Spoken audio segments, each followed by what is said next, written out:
Hello there. Our camera is over here. Happy Saturday. Let's get to practice, right? Been a very, very interesting week in terms of training, growing, and all all things related on training. So I wanted to discuss because it's been if you train, I'm gonna say at uh, probably five times a week or 4 times a week. One of the things that I found that it's really, really important is to recover. And the way to recover is most likely not to do very extreme and intense sessions. The way to recover is to do light training. I'm gonna work on a flow with the flow rope. I think it's now a thread or something like that. But if you have questions, put them on the thread, put them on the comments. I'll definitely reach out. Uh, the idea is that we go into something like a zone 4 or a zone 5 while doing movement. Okay, now I'll be using the two hands. I want to learn how to do a dragon flow, but so just think about these as you're jogging out there. So two hands. If you're able to jog, that's good. I think there's always the need to have some kind of exertion. Um, what I use what I mean is when you want to put my thoughts together, uh, completely stopping probably not the best way. Um, it's going to if you completely stop, most likely you will. I'm gonna say probably lose the will to train. So if you have at least some good I'm gonna get good some people that you can work with or train. I believe that would be more beneficial to do like a 15, 20-minute session. Now let's put the legs. Do a 20-minute session of walking, but put some exertion in that. What do I mean by this? Been here like for a couple of minutes, I'll probably need to put the rope going faster, right? And the same thing is, if you're mostly focused on martial arts, what the heck, here? You're mostly focused on martial arts, it will be your shadow boxing. And yes, that's like, it's a good way to figure all that. Now, I have a privilege that I have my own studio and gym, but you have YouTube, guys. There's a lot of good things on YouTube, to be fair. Like, how do I learn real flow? First, how do I learn many things? Even these days in martial arts, I connect to people that are good in martial arts, and I see their videos. I train with them, reach them out, and that just helps. Right? They can analyze movement. This is not the age where there's a secret crazy tool on a DINMAC. DINMAC is a thing that is said it is a death touch. I think the martial arts, there is a lot of, I'm going to say, so I think what I mean by default, the technique, if you see John Danaher videos and other folks, a technique is someone that has found something tremendously efficient, most likely does it for him, well, not for sure does it for him, and it's now better. So better than you trying it by yourself and doing it alone. So a technique is a definition in time. At the same time, we got to change it. A technique like a jab, a cross, a hook, a choke, a pin, how to get there. It's something that you say over time, this thing works better than any other approach. So let's get it standardized. If you do that, if you stop training those things, then I don't think you'll have the benefit. You'll have the benefit of learning in a continued way. On the other hand, there are also plateaus of performance. Um, that's a tricky thing.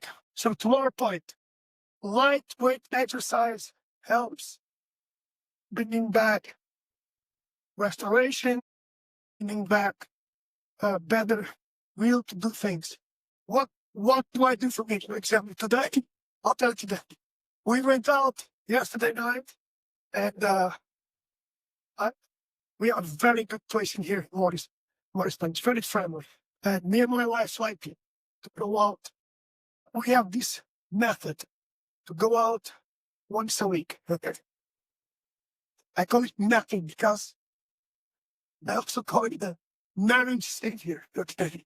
Why? Because if you go out and if you don't go out with the people that you love, that connect, you are bad. Things are not going to go out for you if you don't take care of them. That's just the reality. On the other hand, if you don't take care of yourself, things will go wrong for you. And that's what we are talking about. That's a lot of what we're doing here is finding the right plan for people to take care of themselves through martial arts. In this case, for Krav Maga and the self-defense. Okay. Yes, I'm also trained in karate, and I do love PJJ. I think it's phenomenal, the idea of being able to use less weight and use leverage. But I'm very much keen, I think that's the expression that I'm looking for here, striking. Striking just changes the whole thing. Striking changes completely the whole game. If you're able to kick, now I try to keep it with the rope.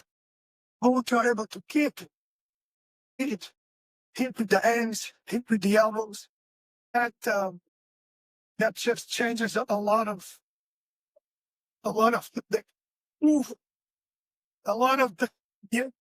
the equation of martial arts. Equation meaning, okay, somebody's trying to do something to you, and you're like, how am I going to get out of this? Good.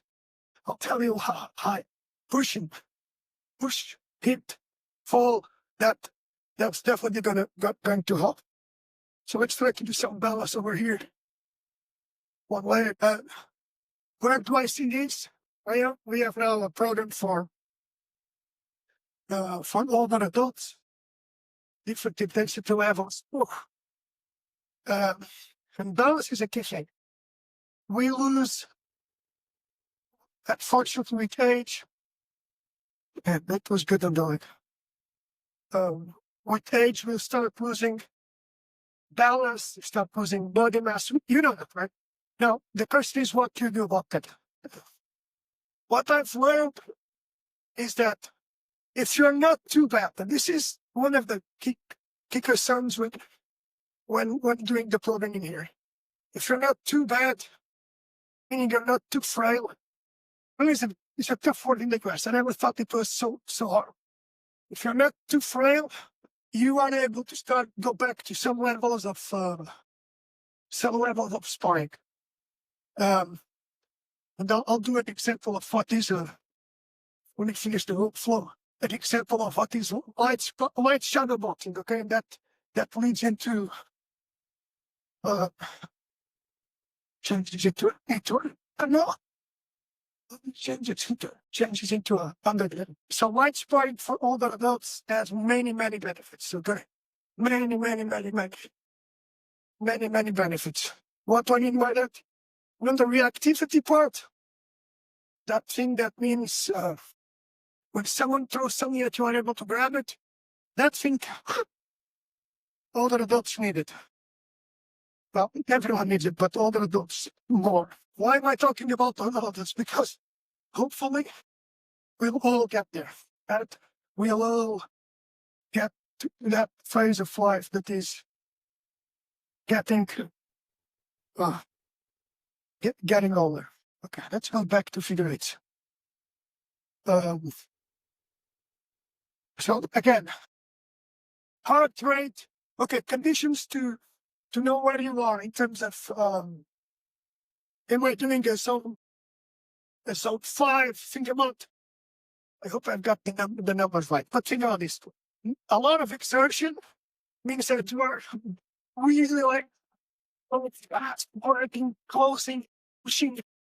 Imagine sprint, right?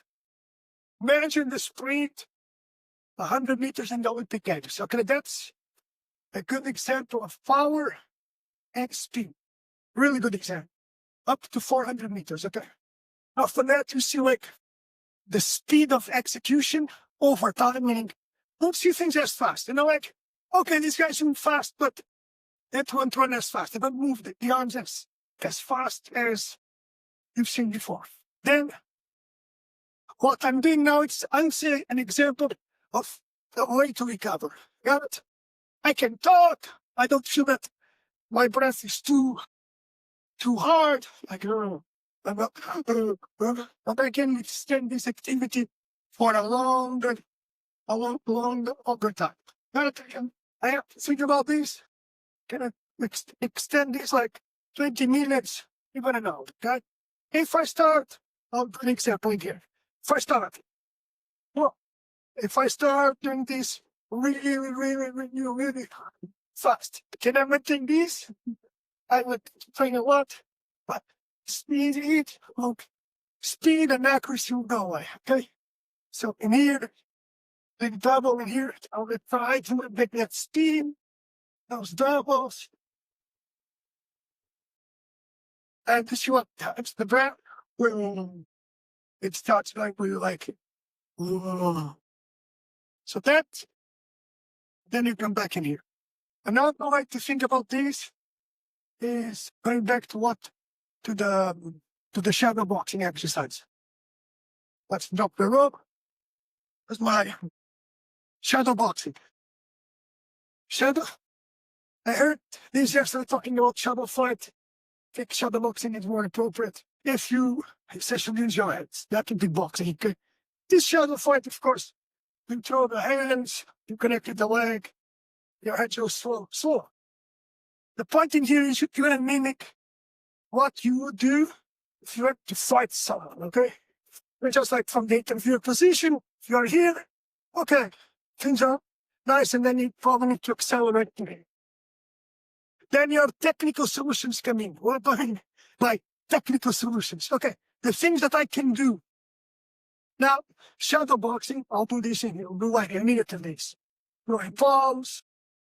When you throw palms, the objective is that you move forward and find for self-defense purpose. Look, the punch is better because you have to connect a lot of things, a lot of joints to be aligned when you punch. So this is so much easier. Throw the palm in there. I'm training on palms and then snapping to clinch, okay? You see, from MMA, is something that I think it's just for self-defense. Strike, hit the ground, and then I'm going to say grab. But all of that you can train in your shadow. Okay? From here, like use both sides. If you're not older, even if you're an athlete, remain around the 70% parking here with the lead leg, your best leg up front, and then with the lead leg up front in here. And then sometimes change the other leg. Okay? So the other 30%. Hands up. And start including those head movements over there, so that you're not like a standing child. There, palm strikes. We can start getting the legs. What we are training now is ensuring that if you strike with the palms and he goes back, you got a good opening for your right kick. Same thing here. Videos are good because I could see that my lead hand drop, so maintain them up. Hands up. And think about this. Krav Maga is a forward system. I'm going to call it a forward system, depending on the aspect. You want to go into the attack. Sometimes you need to go back to go in, but most of the times, if something is coming, your objective is to go in, find that center line, and cause damage. And yes, being explosive. Right now, you are putting reps of something that you want to do. And here's the paradox. So here's why it's important, the pause, why it's important to train with a partner. Everything that you've done in there, the shadow, the hands going, think about the shadow, because most likely your shadow resembles the movement of your movements, even if it is with the grabs, even if you can use it for everything, okay? Most likely you're unable to roll, or at least to turn on the ground by yourself, but yes, you can go hand to palm, put the leg inside, make the toe to the ground, go to F kneel, strike, pass, mount, strike. All of those things are available in shadow because you own the movement. What I'm asking you is, when you train shadow, it's the gym of the mind. So when you are a beginner, the gym of the mind is, what do I do with my hands and my feet? How do I move? But I would say after 2-3 classes, you're no longer a beginner. You already thrown your first jab, or you did your first clinch, or your first defense on the ground. One of these things, okay? So what you come to do in your shadow boxing, for example, as a warm-up, is a thoughtful process on, okay, I want to try this, you try it in your mind. And then, I think this is really important, translate this to your practice. Try things out with your partners. And what I see, like I see this a lot of times. And even for myself, we train jab, cross, and hook, probably the most known combo in boxing history, and it suddenly doesn't work. The person is in front of you, you just resort to a jab. Or we train exits to the side, and you throw a jab, and you still stay in front of it. So it's really important to bring the practice of whatever is in your mind, and then, of course, in your shadow boxing, light intensity. We talked about light intensity. Going back again, you don't need, today, the topic is light intensity. You can do shadow boxing. You can go into it all power. Yes, but I'm thinking about recovery. Got it? Recovery is done with these light rounds, sometimes pulling up the heart rate, and then relaxing down, okay? So that's recovery. We're talking about the recovery with technique, using the particular thing of shadow boxing, or that case I use the rope for the first minutes. Now that you have that tool, you need to bring that tool into practice, because although in your head your timing might be right, timing is, I see something, now I tell myself to do something else. I see a jab, I see a grab, okay, now it's time to do this. Your timing, if it doesn't get worked, stops working. Yes, you could have a really good understanding because you've done it many, many years. Fine. I've seen for myself, I can only speak for myself, that I still remain the timing, but I still remain the timing in my head. But if you don't practice it against other opponents and other people, if you don't practice it, you lose it. The other thing are the effects, the well-known effects of age in the brain and in the muscles. Not only the muscles, yeah, but in terms of specific reduction of type 2 fiber, the ones that make you fast, the ones that you see that like the sprinters have. Those, if you don't work them to exist, okay, if you don't feed yourself for them to exist, you lose them. And if you lose them, you're unable to react. All your brain is like, oh, I know how to do that. So those are things that come with the need for practice. Let me be very, very clear on that. If you don't practice, if your martial art is only, I'm going to say only kata. Kata is good, okay? Kata is or katas, or kata. Kata is a codified way to do movements. It comes from karate, okay? That dimension of your practice, doing it alone, needs to be complemented, or needs to be as focused better your ability to perform to when you fight, when you do your sparring games, your fighting games, they need to exist and they need to help each other. Okay. What's the rationale for each one of them? I think it mostly has to do with injury. You cannot spar all the time. It's very, very complex. You can get injured. So either you spar at a lower level, that's probably the best way, or I put some good sessions of sparring, and I put good sessions of recovery with lighter sparring and also shadow boxing. The other thing is that you might not have a partner, guys. You are listening on social media, you might not have a partner. In the moment that you find a partner, you should have some kind of work already done. So there's a lot of things that we can do with the AI agents and with the video. We do extensive video content on there. So if you enjoyed this content and if you have questions, go. If you do have questions, do reach out. I'll do my best to answer them as we go along. I hope you enjoyed today. Hit that subscribe button if you see it. If you don't see the subscribe button, put a comment out there. It does help a lot the team over here. Oh yes, by the way, we are running in this case a 28 days challenge. I'm also part of it today. This was my 10 minutes where I need to touch on things. I got potentially other tasks to do, but I wanted to get this done, but also reach out to you guys to say, like, do it every day. It's just like phenomenal. Okay. Enjoy. See you tomorrow.